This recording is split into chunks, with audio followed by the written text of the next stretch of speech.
अंबड तालुक्यातील जामखेड येथील खारोळ तळ्यात युवक बेपत्ता, शोध मोहीम सुरू, परिसरात खळबळ। अंबड तालुक्यातील जामखेड गावाजवळील खारोळ तळ्यात एक युवक बेपत्ता झाल्याची घटना समोर आल्याने परिसरात एकच खळबळ उडाली आहे। रामनाथ फकीरराव भोजने, वय अंदाजे 39 वर्षे, राहणार जामखेड, तालुका अंबड असे बेपत्ता युवकाचे नाव आहे। ते शुक्रवार दिनांक 9 जानेवारी सायंकाळी सुमारे 4च्या सुमारास घराबाहेर पडले होते। मात्र उशिरापर्यंत ते घरी न परतल्याने नातेवाईकांनी त्यांचा शोध सुरू केलाय। दरम्यान शेतातून ये जा करणाऱ्या नागरिकांना खारोळ तळ्याच्या काठावर एक दुचाकी उभी असल्याचे दिसून आले। ही दुचाकी रामनाथ भोजने यांची असल्याचे निष्पन्न झाल्याने आज दिनांक शनिवार दिनांक 10 जानेवारी सकाळी मोबाईल ट्रॅकिंगद्वारे तपास केला असता तळ्याच्या काठावर त्यांचा मोबाईल, कपडे व चप्पल आढळून आले।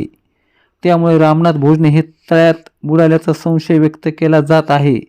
घटनेची माहिती मिळताच नातेवाईकांनी तातडीने अंबड पोलिसांना कळविले। अंबड पोलीस घटनास्थळी दाखल झाले असून तळ्यात बोटीच्या साहाय्याने शोध मोहीम सुरू करण्यात आली आहे। सकाळी सुमारे 10 वाजता अंबड येथील अग्निशामक दलाची गाडी घटनास्थळी दाखल झाली। त्यानंतर जालना येथील अग्निशामक दलाची अतिरिक्त मदतही घटनास्थळी पोहोचली। या शोध मोहिमेत अंबड पोलीस स्टेशनचे पोलीस निरीक्षक संतोष घोडके, सहाय्यक पोलीस निरीक्षक अमोल गुर्ले, पोलीस उपनिरीक्षक छोटूराम ठुबे, रवींद्र चव्हाण यांच्यासह पोलीस अधिकारी व कर्मचारी सक्रिय आहेत।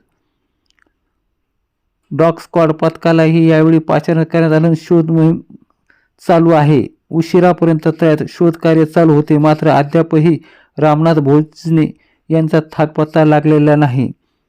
शोध मोहीम चालूच आहे। या घटनेमुळे भोजने कुटुंबियावर दुःखाचा डोंगर कोसळला असून गावात चिंतेचे वातावरण आहे।